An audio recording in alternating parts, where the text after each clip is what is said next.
سعادت سعید اردو کے معروف شاعر، نقاد اور خوبصورت نثر نگار ہونے کے ساتھ ساتھ ایک عظیم استاد بھی ہیں، جنہوں نے ادبی حلقوں کو اپنا گرویدہ بنا رکھا ہے۔ وہ ایسی خوبصورت اور باوقار شخصیت ہیں جو ہمہ وقت سینکڑوں اسکالرز اور اپنے شاگردوں کی دعاؤں کے حصار میں رہتے ہیں۔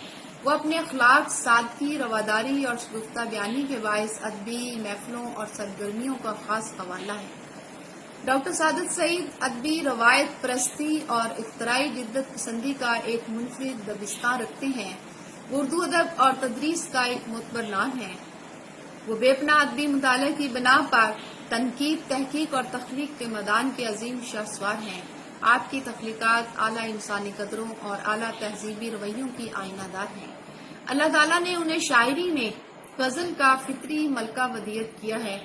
ان کی غزلیں خوبصورت، نرم و ملائم اور دلگداز لہجے کے ساتھ ساتھ ان کی پختہ فکر کی نمائندگی کرتی ہیں۔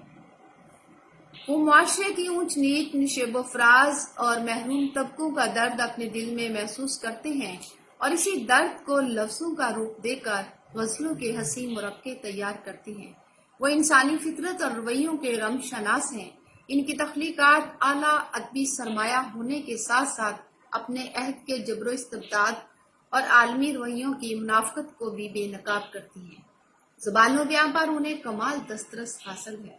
اللہ کرے ان کا ادبی اور تخلیقی سفر ہمیشہ جاری و ساری رہے۔ ان کی عزت اور توقیر میں اللہ تعالیٰ اور اضافہ فرمائے اور ادبی حلقے اسی طرح ان کے جشن مناتے رہیں۔ آمین۔